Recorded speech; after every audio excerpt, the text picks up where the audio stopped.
Hey everyone, welcome to the Bold Prediction Tunnel where I'm joined by Mole. How are you, mate? You're over in Vegas.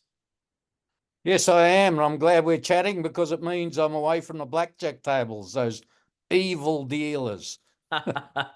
Well, mate, Vegas is just around the corner, and we have an announcement for a major sponsor for this show, Franky Co. Massive shout out to the guys there. Honestly, they've got the best donuts, cakes, and coffee, don't they?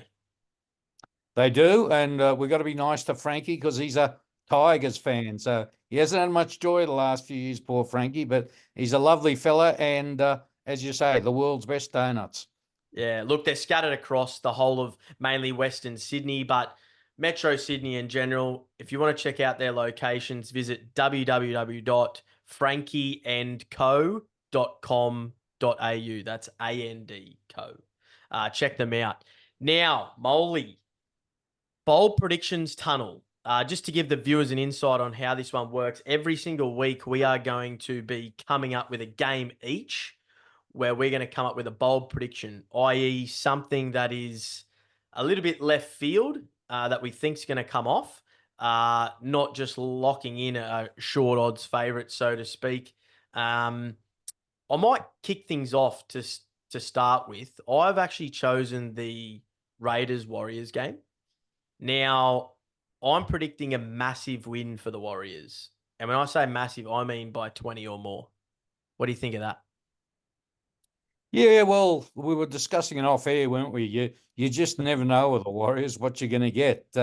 They can be the best team in the world on their day.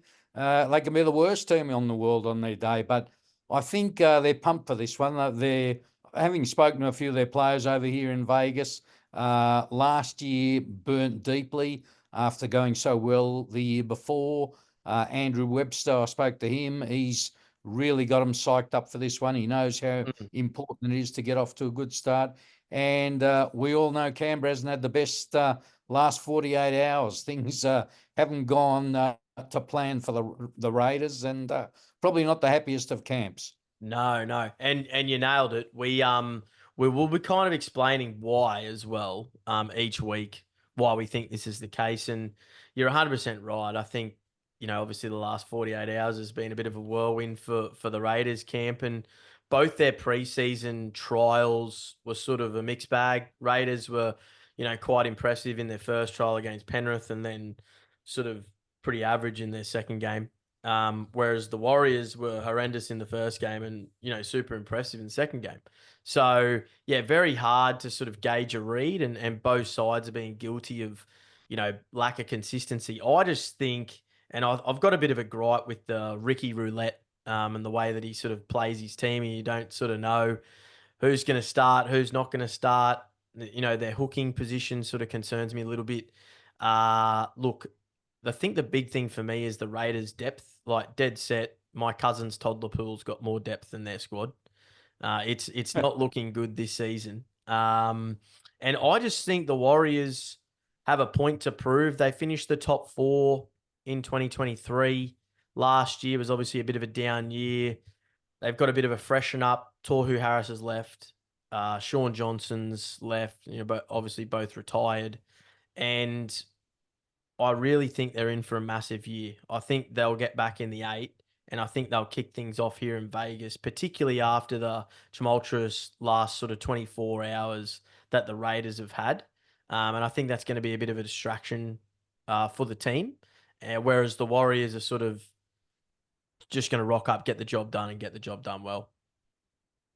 Yeah, and look, everyone's talking about the Sean Johnson factor, Mm. the fact he's gone after so long. Looking at it brutally, honestly, I thought they played their best football last year when Sean Johnson was injured, and Tamari Martin and Luke Metcalf were handling the Yep. halfback duties. I think it was a classic case of a very good player going maybe one season too long. So, yeah, I think they're not going to lose anything there.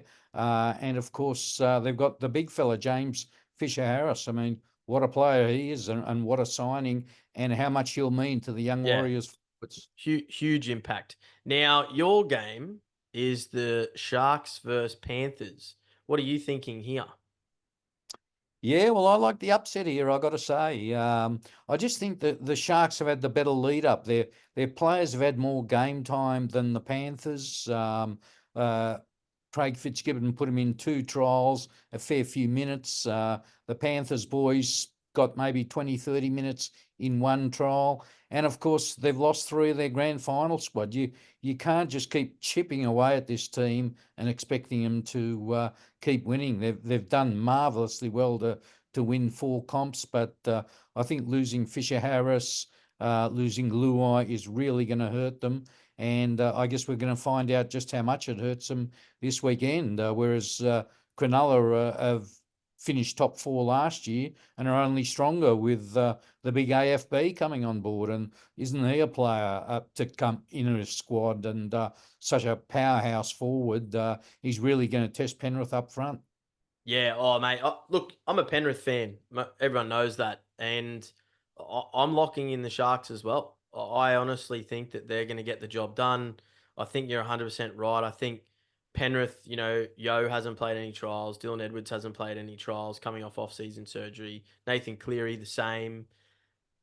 Blaze Talangi's not even going to be named at 6 from the rumours that I've heard. He's also had off-season surgery, so Jack Cole will get first throw at the stumps there. Liam Henry won't be playing either.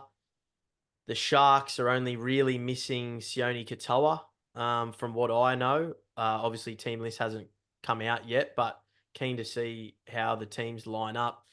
I just think that with the addition of AFB, like you said, and losing pretty much no one of significance, they're going to go to another level. They've been in the top 4 for the last few years.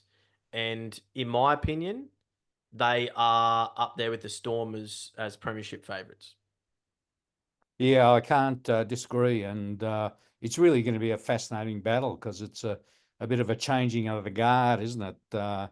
Penrith just can't keep winning and winning, and Cronulla are on the cusp. So it's definitely the game of Vegas and the one everyone's talking about. And yeah, the Sharks, they'll be pumped, that's for sure.